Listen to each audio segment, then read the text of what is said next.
I apologize for the cage.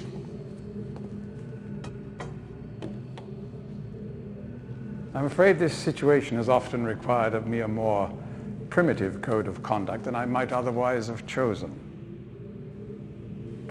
I am Gen. I assume you've heard of me. Yes.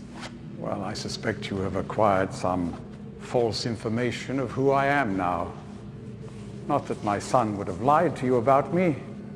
No, not Atris. It's just that, well, I'm sure he believes me to still be the depraved father I once was. Yes. I even tried to kill him once. God, if I had accomplished that, who knows what I would have become.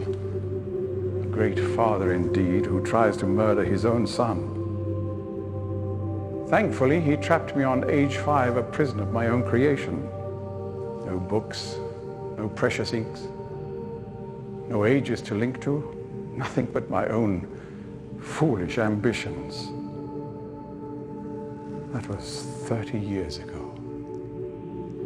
30 years, 30 lifetimes, what does it matter? No sentence could be too harsh for the man I was. But I have changed.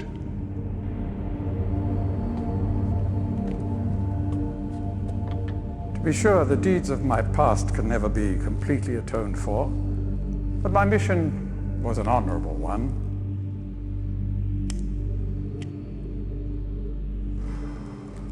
I'm sorry, this is all a bit awkward. It's been a long time since I've attempted to persuade anyone of my intentions. Most of the people here have already made their minds up about me one way or another. I myself do not trust the words of most men, so I don't expect you to believe me. In the end, though, you may discover that I do have more than mere words to offer.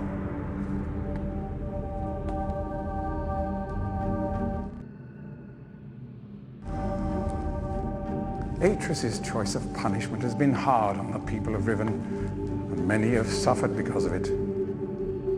The island has been steadily decaying for years, but according to my most recent measurements, it appears that the fifth age has entered its final days.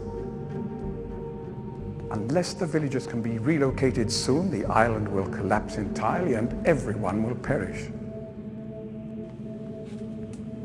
It has taken me a long time to do it, but it appears that finally I'll be able to make some substantial amends to my past transgressions, especially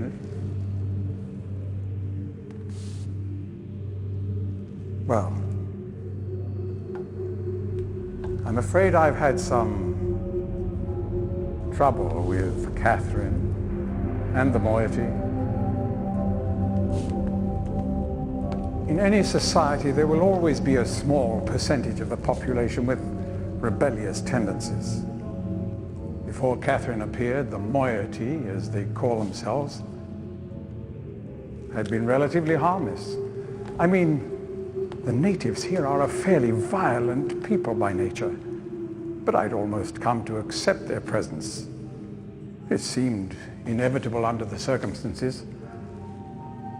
Upon Catherine's return, however, their violence intensified considerably.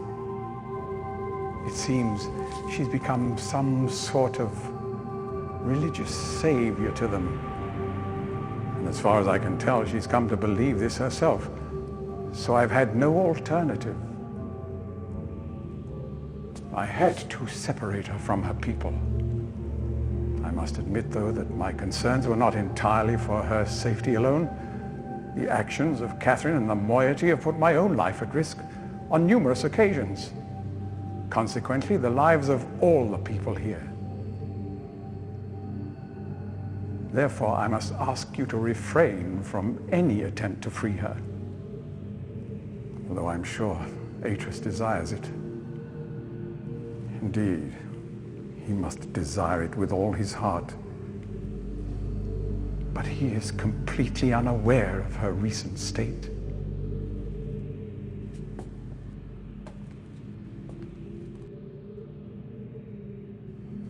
Which brings me to the point of all of this. The linking book you brought with you. You're very fortunate to have recovered it. If I may. Thank you.